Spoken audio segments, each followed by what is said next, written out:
All right, so we'll count us down and we will go in 3, 2, 1. Hey, welcome back, everybody. Jeff Frick here, coming to you not from the home office, coming to you from Anaheim, California, to check in on the Atlassian Team 25 event.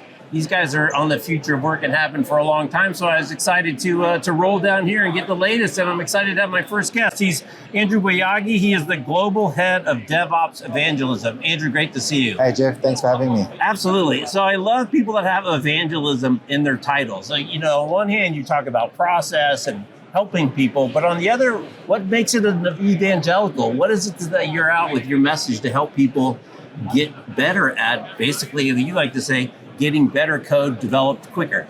Yeah, I mean, the areas that I usually cover with people are around developer experience and productivity, but also helping teams just work better together as well. You just came out with the latest Atlassian system of work that comes, I think, every year. What were some of the new findings and best practices this year? So, like we announced today during our keynote, we're really focusing on helping teams do a lot of things together. So, tracking work against company goals, about unlocking knowledge across teams, and then also helping them to deliver work according to their company's priorities. So we're focusing on a few different things there.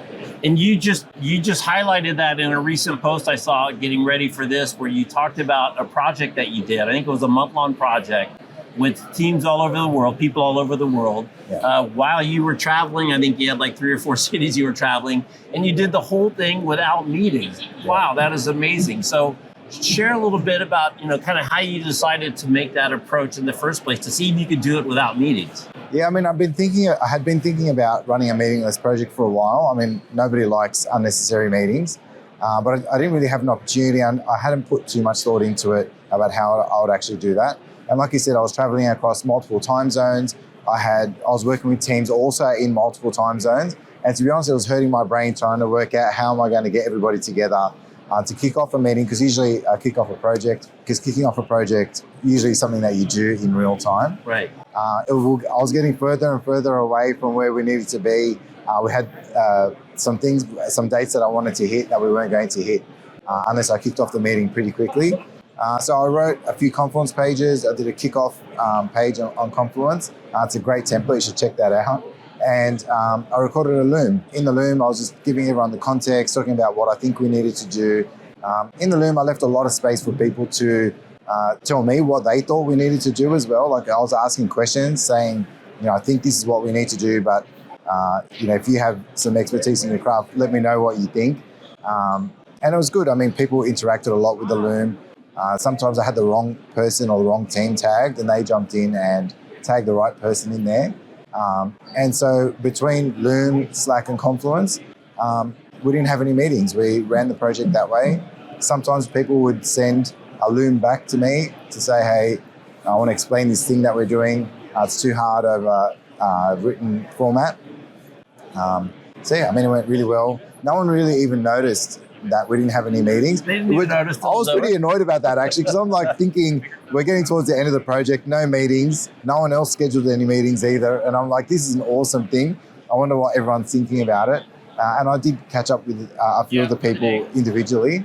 I'm like, what did you think about that meeting, that project? We didn't have any meetings. And nearly all of them were like, what do you mean we didn't have any meetings? I'm like, we did not have a meeting about it. It was all Loom and Slack. They didn't even notice. They didn't notice. So I think part of that as well is in Atlassian, obviously we use all of our products, and we do watch a lot of Looms, and we do communicate that way. So they may not have pieced it together, but I know I felt like impressed with the team. Yeah. But they didn't. That's probably better that you did it without them noticing. I mean, there's a lot to be said for that. I want to ask you about Loom, and you guys use Loom a lot here at Atlassian, and I was just in a session with Don was talking about using it. And in your description of this project, you talked about a lot of meeting time is one person kind of sharing information. I can do this via Loom. What's weird though about Loom is I could see people getting a little nervous. It's one thing if you're typing and you've got some notes, but to actually put your face on, I know it conveys a ton more of emotion and subtlety, but the people are they trying to get, like Instagram, they're trying to get that perfect Loom? How has it been adopted, and how is it really used in terms of, it doesn't have to be perfect, it's just a way to get a different piece of communication out? You say everyone in Atlassian uses Loom a lot. I actually started using Loom before I joined Atlassian. I used to use it with a nutritionist that I used to work with on the other side of the world. So anyway, there's lots of different applications for it, but you're right. When I first started recording Looms, when I joined Atlassian, it's different when you're doing it professionally. I was a bit nervous the first time, and I think it took me a very long time to record that first Loom because I kept re-recording it, editing it, and so I think I went through a process where now I record a Loom. If I make mistakes, I don't really care. It's only people I work with.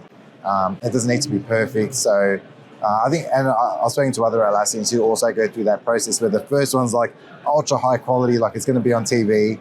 And then you watch others, and slowly you get more comfortable with being on camera, recording, and just sharing things with your peers. I mean, if you're in a meeting, you can't say, "Oh, let's stop the meeting. We need to go back, and I need to do that again." Right. So, but you don't look at yourself when you're in a meeting, right? You just are talking. When you're looking at that video before you hit send, it's that little extra pressure right there. Look, there's a lot of them now. I don't even watch them before I send them for that reason, because it doesn't really matter as long as I got the message across. Then it's done. Right.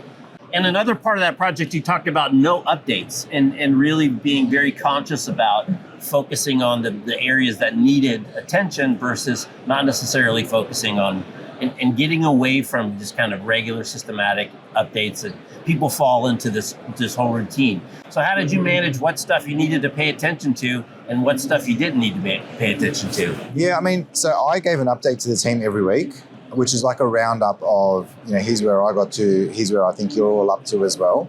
I used to summarize, because we did a lot of collaboration in Confluence and in Slack, so I'd summarize and say, here's where everything is at for everyone's visibility.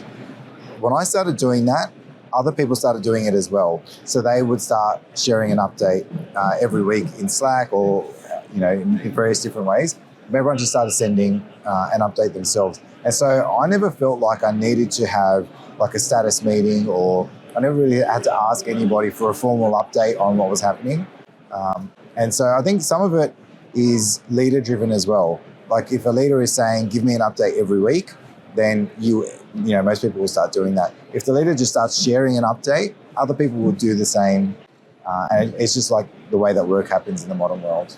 And I'm not familiar with Loom. Does it auto-transcribe as well so that you've got text searchable information there that you can go back and find? And does it index it and do all those things like it would in normal kind of type note? So it'll do a transcript, which we announced today. You can use right away and get that into a Confluence page. It's indexable, so it's pretty cool what you can do with it now. That's cool. So I saw you speak on talking about developers and trying to help developers be more efficient. And you made a really interesting point, specifically how people can use AI, because there's a lot of talk, what's the role of AI? And you said, developers are actually pretty good coders, and they only spend about 30% of their time coding. It's the 70% of the other crap that they're working on. And your, kind of mission is to help people remove that friction.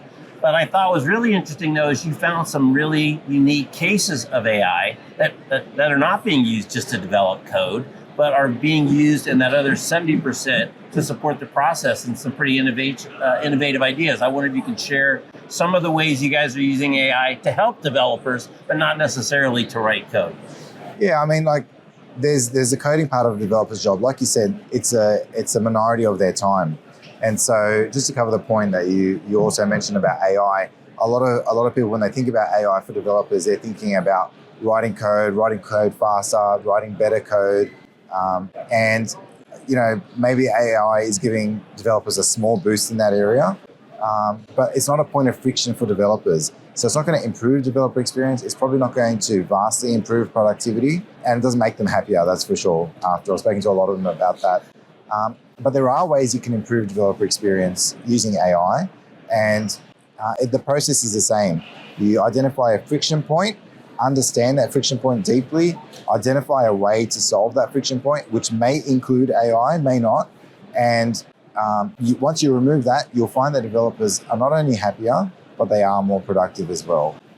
A good example for us internally, which was a friction point, and it's a friction point for many people, is that PR cycle time was taking too long.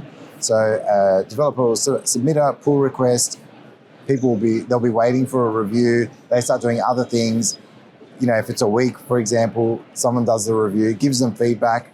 Even if you're not a developer, you can imagine writing a document. In a week, you've worked on 50 other things. Someone gives you feedback. You have to go back and reread your own document to work out what you wrote, what's this feedback I've received. Right. The flow's all over the place when it's like that. So you really want to reduce that cycle time as much as you can. And so we do have an AI way of using AI to help us with that. We have an AI agent which helps with pull requests, which essentially does, it's like a sparring partner for the developer where it'll do a first review of the pull request. It'll pick up any basic errors that are there. It'll write a description. And that way, when it does come for another human to review that pull request, it's already at a good standard and good quality. So it makes that whole cycle a lot faster. Right.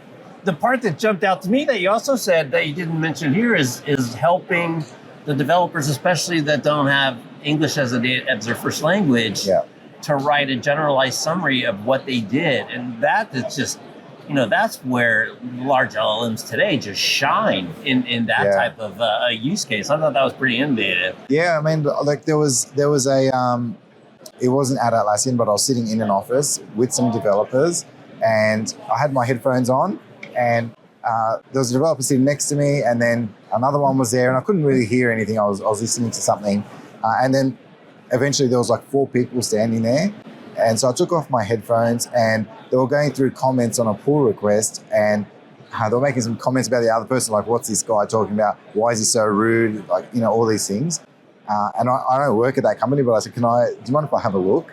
And I had a look and what was clear to me was that person's first language is probably not English. Like, I don't think there was any bad intent with what was written, but, it was just written in a way where, it could be perceived differently. And so just a simple use case for AI, which is change the tone or make it happier or make it sound friendlier or whatever it is, can really help people who, who just, we all have written an email which has been misinterpreted before. So, I think that's a nice use case as well. Yeah, but email is just a horrible communication method. And I remember first time I heard about Atlassian that you guys were not using email internally. I don't know, 10 years ago, 12 years ago. I don't know when it started. It was 10 years ago that I heard about it. And to really, it kind of speaks to really appreciating people's flow state and really letting people be async and really reducing interruptions. Because I would imagine within that 70% interruptions are a pretty significant inhibitor to productivity. I mean, I don't use email at work. And it's not only, there's a few things, like email is just a modernized letter. Like, I don't want to send something to someone I work with to say, hi, Janet, how are you today? I hope this finds you well, blah, blah, blah. Like, we speak to each other 50 times a day. I'm just going to say, hey, where'd you get up to with this? Or, can I help you with that or whatever it is? So it's more direct to the point. The other thing is that email really locks knowledge in between a few people, whoever has the email, which is not helpful when it comes to AI. And you would have seen a lot of things that we announced around being able to discover information across an organization. So to me, using email in that way is an anti-pattern. To me, I like things written in documents or somewhere like Confluence where it's discoverable by other people, the information's reusable, and I think that really helps unlock other people's flow. It's funny, once you go to share documents on any type of a platform, you're like, oh my gosh, I can't imagine version control and, sending around revisions. And this is version 2.5.2 that Andrew took a look at. And did you look at this one before Andrew took a look at it? Yeah. I mean, it's so much better. Or even old versions in email, like someone attaches a document to an email, it's like 10 revisions old. Yeah. And now we're just getting the threads that go on forever and ever. So yeah, email is not a good thing. So 2025, what are you excited about this year as you guys wrap up the show and get ready for you're in such a good space because code is only getting more important for enterprises and the speed of decision making and rolling out is only getting faster and faster. So what are you excited about for this year? Yeah, I'm excited about better use cases for AI, to be honest with you. Like we spoke about coding for developers earlier. But we're starting to explore more of the non-coding time, let's call it. But even within that coding time, we've got some agents that we've released and we're obviously developing more. But things that really help developers with friction points, like we do have a coding agent which is used for things like removing feature flags. So, imagine an engineering manager says, we've got this tech debt around feature flags, style feature flags, please go and remove it. Nobody wants to do that. Like, that's toil, that's friction for someone. And then imagine you do 3 and they're like, oh, actually, we have 35 more. Can you go and do those as well? So, I'm really looking forward to, I feel like last year was a lot of people learning about AI and finding new use cases. I think this year we're going to see some of those really come to life. Awesome. Well, Andrew, thanks for taking a minute. I know you're busy. Congrats on the show and a really great event. Thanks, Jeff. Appreciate it. All right. Thank you. He's Andrew. I'm Jeff. You're watching Work 20XX Special Edition from the Atlassian Team 25 Showdown in Anaheim, California. Thanks for watching. Catch you next time. All right. Awesome. We're good. Thank you.